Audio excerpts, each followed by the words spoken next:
everyone, and welcome back to another episode of Life Abroad Panama.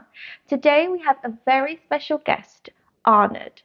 In this episode, you'll hear his awesome story about how he's gained thousands of followers on Instagram, built up his business, and his life experiences in Panama and how it's helped to shape him as a person. Stay tuned if you want to hear more about this awesome story. Facing immigration questions or business legalities, our lawyers are here to help you. We make it easy to get the legal advice you need when you need it. Okay, thank you so much for coming on our podcast. This is Life Abroad Panama. Hello, so we are here with Arnaud, and how do we pronounce your second name? Having me, Monica. Thank you. Arnaud is how you would say it in French. It's a French-speaking name, but you can say anything that's close, it's fine. I've gotten used to, on this side of the world, I've gotten used to hearing my name pronounced a lot of different ways. Okay. So I tolerate anything. Okay, great. So first and foremost, this question's on everyone's mind. Why Panama? Why not somewhere else in the whole world? Why Panama? It's a question I get a lot, and I understand, because this is kind of a random country. Yeah. Like on the scale of the globe, is why this little country in the middle of two continents. So when I grew up, I was lucky enough to grow up in countries in South America because of my parents' jobs. We would move around South America a lot, so I discovered a lot of countries on this side of the world. Yeah. And I knew the compromises of many of those countries. So even if I'm from Belgium, when it was time to move back to South America, I wanted to come back to South America. I knew a lot of the countries and their compromises, and I was like, I really want safety, because I know what it's like to live and being afraid to, walk outside certain times, certain neighborhoods, or be afraid to pull out your phone. Exactly. Safety was important for me. Connectivity to the world, because separating from my family, my friends, was kind of hard. So I wanted to make sure I can go back to see them a lot. I wanted a good weather. If I'm going to move to South America, I can at least choose a better weather than what we have back in Belgium. Fun, right? And yes, general stability, maybe political, work opportunities, and and also a country that has a market that was interesting for me in US dollars. So all of my criteria, all of my boxes were ticked for Panama. Panama met that. The finalists were actually Mexico and Panama. And okay. when I came to Panama, I saw that you are 1 hour away from a beach. Yeah. And so that beats Mexico. Okay. So when you thought of Panama, though, did your mind straight away go to Panama City, or was you thinking about other areas? No, I didn't even consider any other place, because I came here with the goal of starting a business. Yeah. And I wanted to expose myself to the most market I could. And exactly. So the city.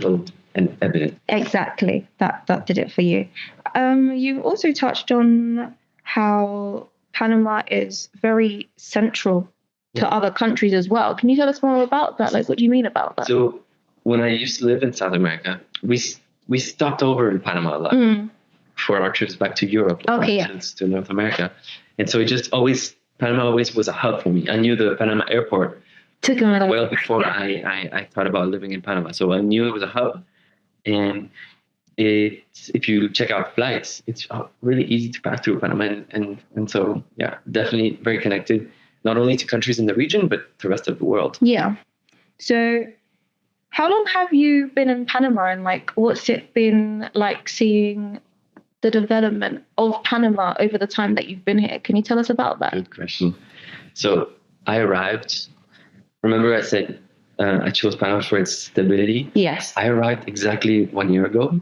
And at that time there were political, there were protests because of closing of because of the exploitation of a mina, how do you say? Is it like a mine? A mine, okay. A mine. And so as soon as I arrived, I was in my Airbnb in Casco, and I see heaps of people protesting and being angry at the government for selling these contracts, mining contracts. So when I arrived, I said, maybe this country is not as stable as I thought. Maybe things are not as easy as it seemed. And so if you ask me for an evolution, now that it's been a year, I understand that was absolutely an exception. It's like a rough patch, isn't it? Panama is actually very calm, very stable. It had a very peaceful handing of power. The latest elections, democracy works quite well here, and so I would say I've completely saw an evolution in the right direction of Panama, and I've really been enjoying my time here for the last year. From what I can hear you saying, it's definitely one of the more safer countries in like the Latin American region. You have stability here. As well as that, I know that you have your business out here as well. You do a lot of things on social media. I've seen your videos. They're really engaging, really entertaining. Can you tell us how, I guess, being in Panama has helped you like build that up as well? Okay. So when I was in Belgium, I had a small business with creating videos for businesses who needed marketing services. And in Belgium, maybe a company like mine was created maybe every day. Oh, okay. I have a competition of 5,000 people in my city. In your city, just the city. A competition of people who create content or production companies. And so when I came to Panama, you suddenly find yourself competing with less people. And if I was qualified in Belgium, I'm qualified here as well. So instead of being the top 500 video creators in my city, I could now become one of the top 50 video creators in Panama. So the smaller market really helped with businesses here. Definitely. So you've talked about how it's been easier. Well, maybe not easier, but it's been more, there's less competition for you, I would say. Less competition. And if you come from outside, you have a different point of view, different perspective. Yes. And you tackle things differently. And so I think it was refreshing for people to collaborate with me, because maybe they're used to the same people. Exactly, the same circle, small market. And so I like to think that I was maybe a breath of fresh air for some people who need my services. Yeah. And here I created two things. I created a podcast studio where we would record, where people can come in and rent per hour and record a podcast just like this one. And during those protests, I actually went out in the street and filmed. Okay. And I had time. I had just arrived in Panama. I had no clients. I only had to work on my reputation as much as I could. And so I was like, oh, here's something interesting to film. Let me capture this as if I was a reporter and film the protest. And I posted that video on my social media, and it really went well. It was the most viral video I had ever posted on my social media. I had a very small following when I arrived, and that video really showed me that there was an appetite for my videos. It's quite authentic then, wasn't it? Yeah. And that actually launched a separate income source that I have now, that's being an influencer, a video creator, and collaborating with brands who want to appear in one of these videos that I make, and so I post on my social media. That sounds awesome, really.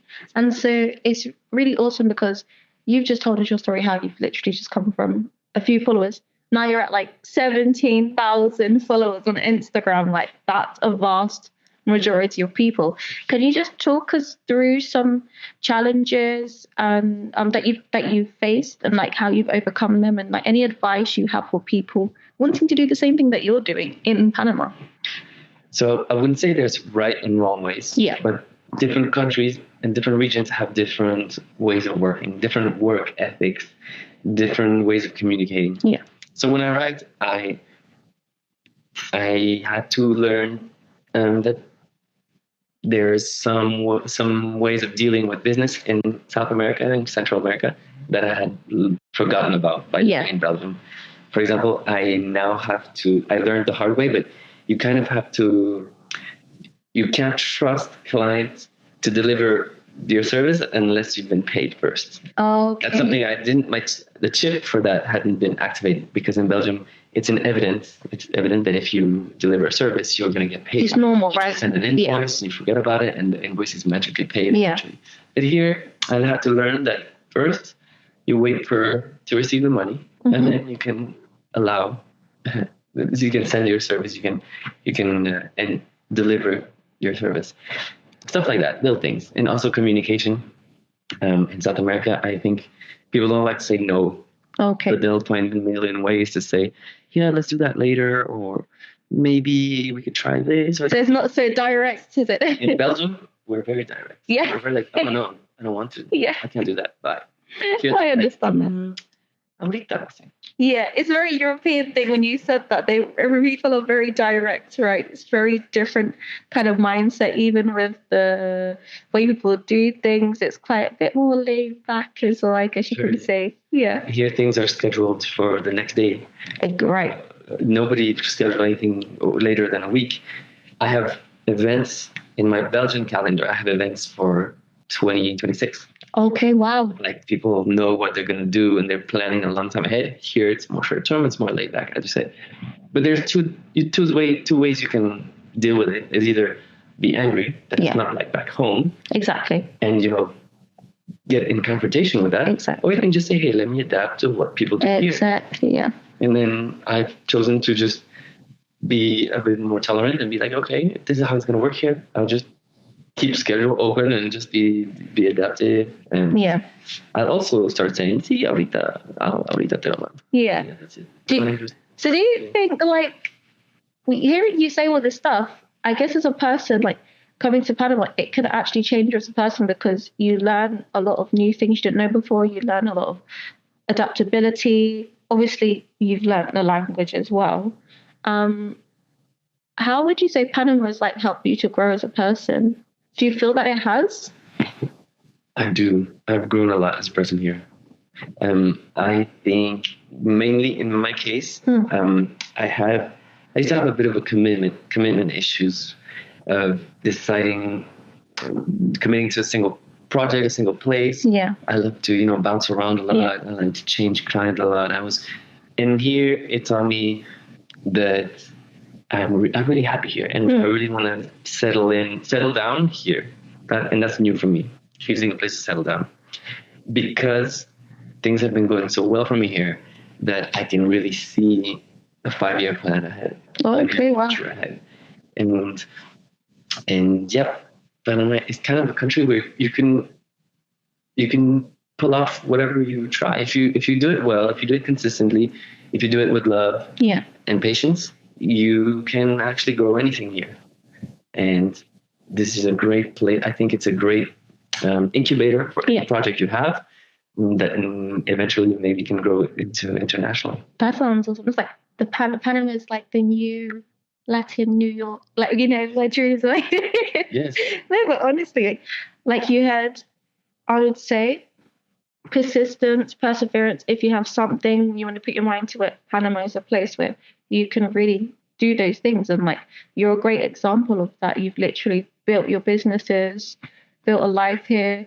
Did you move to Panama with family, or was it like a solo decision? Like, I'm a solo decision. It came at the right time. It was a time in my life where I was single, no dogs, no credit to pay off, no debt to pay. No, like commitments, basically. Yeah, no commitment whatsoever because of the commitment issues.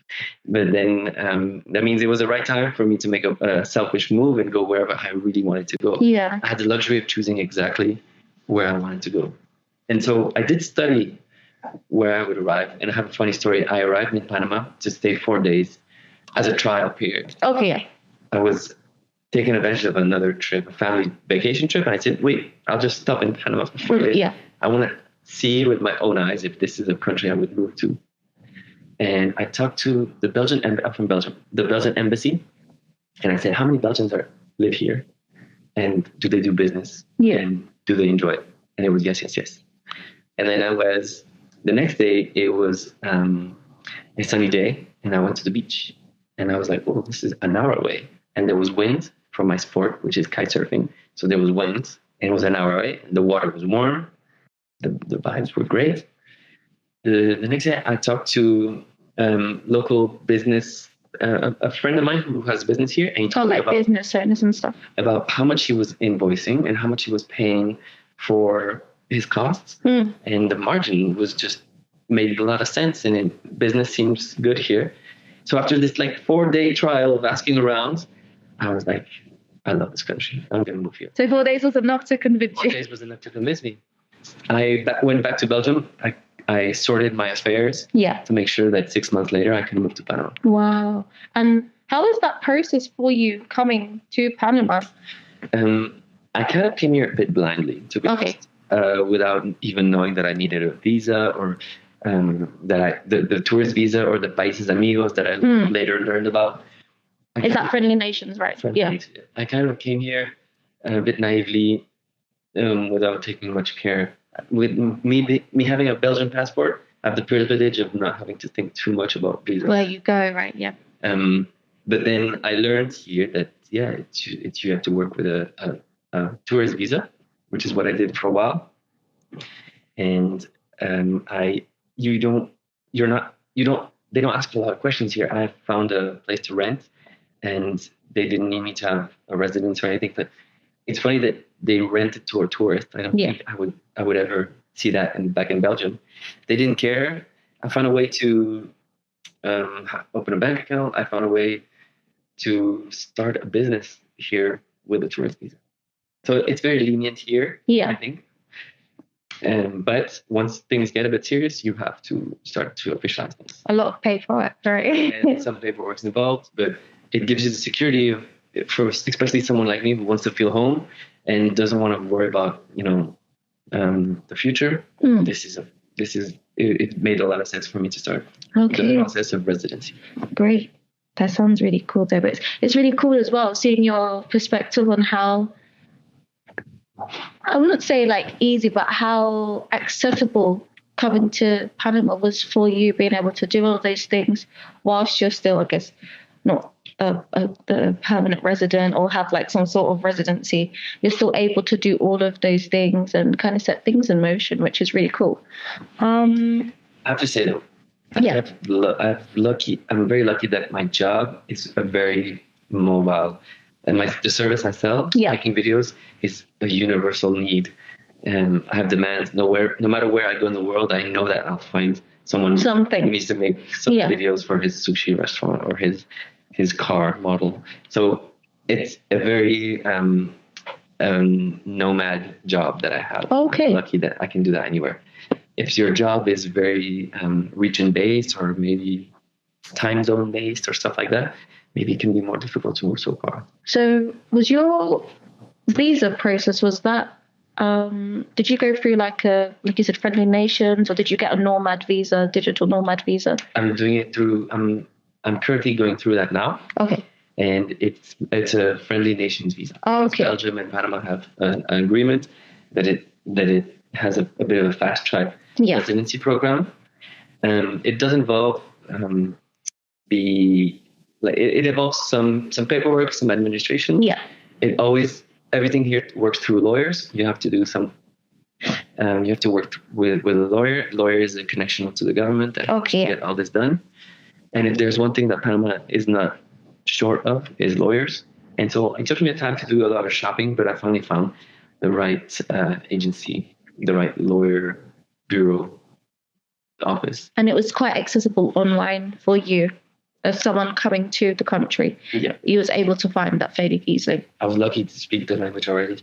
Spanish, but they speak, I think, more Spanish. More English than they do Spanish. It's very adapted to foreigners.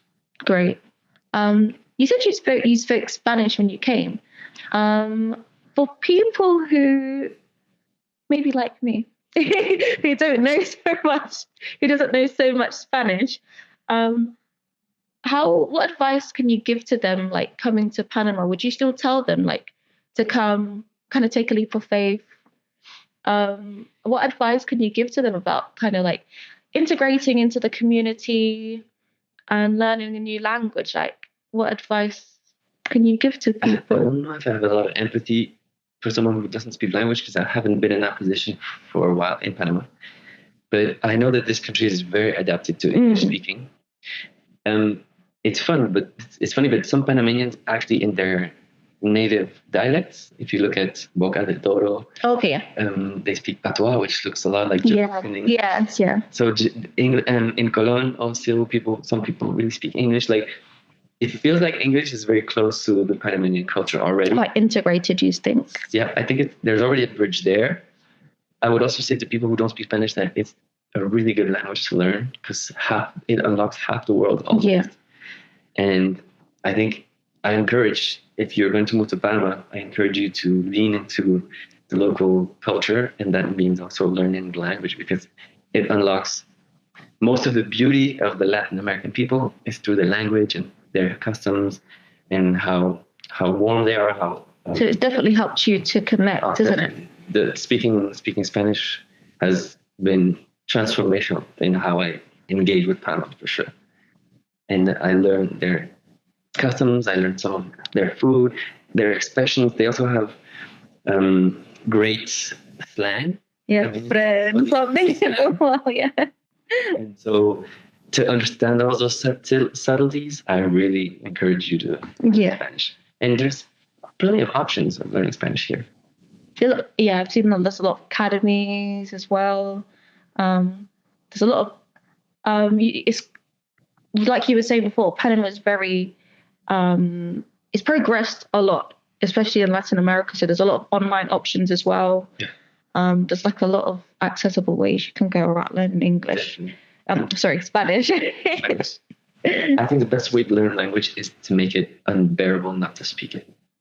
That means throwing yourself, in an environment where if only I spoke the language. Our brain activates like this survival mechanism, and you learn a language so fast. Is that how you learn? That's hard. Oh. I went to French in a Spanish-speaking country. I went to a French school. Okay. But during the breaks, during the school breaks, during the recreation, the holidays. Okay. Yeah. All the kids spoke Spanish. Oh, and if you didn't want to be left out of the football game, or if you didn't want to be left out of the jokes, you had to learn Spanish. You had to speak Spanish, yeah. Just the peer pressure of being accepted in school made me have to learn Spanish quite quick. And it was actually quick to learn Spanish. It's an easy language if you come from Latin languages like French. Yeah. So. Okay, cool.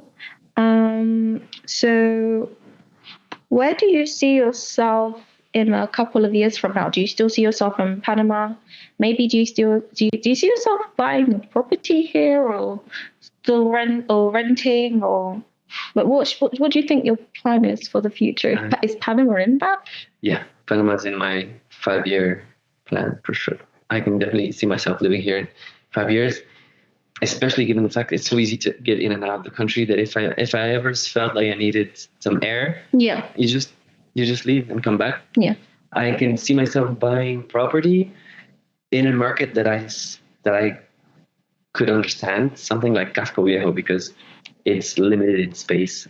Okay. And I understand a real estate market that's limited in space. Okay. But the rest of the city, real estate market, I do not understand. I don't understand the prices. I don't understand how there's always demand. There's a lot of offer, but there's not a lot of demand. But at the same time, some people are buying these expensive apartments in these tall towers, and sometimes you see towers that are all sold out, but they're all empty at night. So you can't understand it. Yeah. I think Panama is also a place where people buy real estate as an investment, as a secure place to have US dollars somewhere in the world, because Panama is very stable. Yeah. I was talking to someone who said the Balboa, which is the Panamanian currency, is a stable coin. Yeah. It's a place you can park money. And if you come from a country like Colombia, where your money fluctuates a lot, yeah, Panama can be a very safe haven for your assets.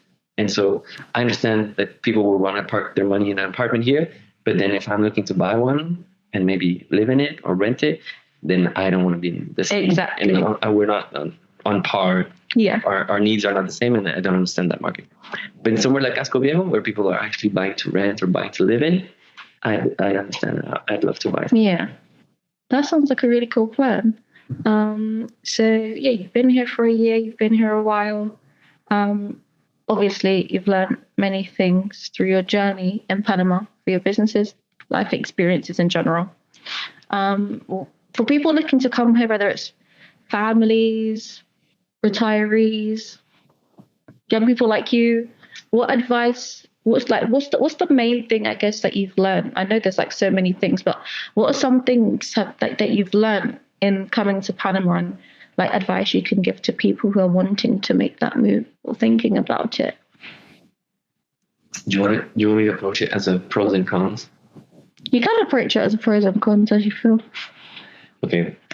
Let's start with cons. For me, this is very personal to me. The city of Panama is very built for cars. Yeah. And it's especially sad, I think, when you see that most of the towers that are built here, the first 10 floors are like parking. And so when you're walking in the street, you have a site of parking around you. Yeah. That's too bad.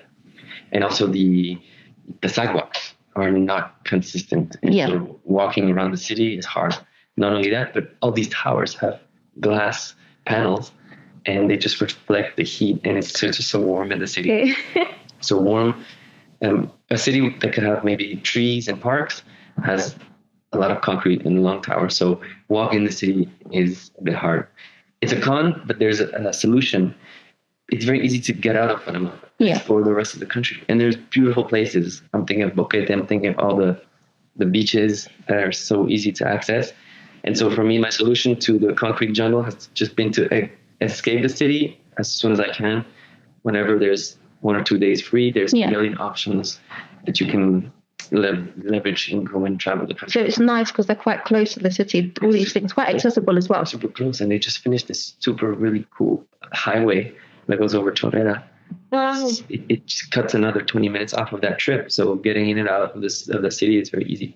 And Panama's like a thin snake country. Oh, yeah, exactly. It has one main artery that kind of goes through it. You can't get lost, and it's so easy. A lot of people in Panama do the same, so there's a lot of going in and going out on the weekends. Another con here has been there's a bit of coming from a city, such a diverse and vibrant city like Brussels. Yeah, the offer for cultural events, social arts is a bit limited in Panama. Okay.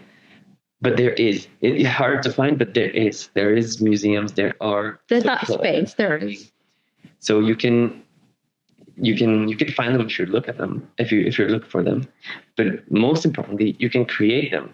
Panama would love more social, more arts, more cultural events. And if you're one to take the chance of starting, a project, I guarantee that you will find people who are hungry for it. And so that's the con, but it's also the positive attached to it, is that if you have a project in mind, this is a very fertile grounds to make it happen.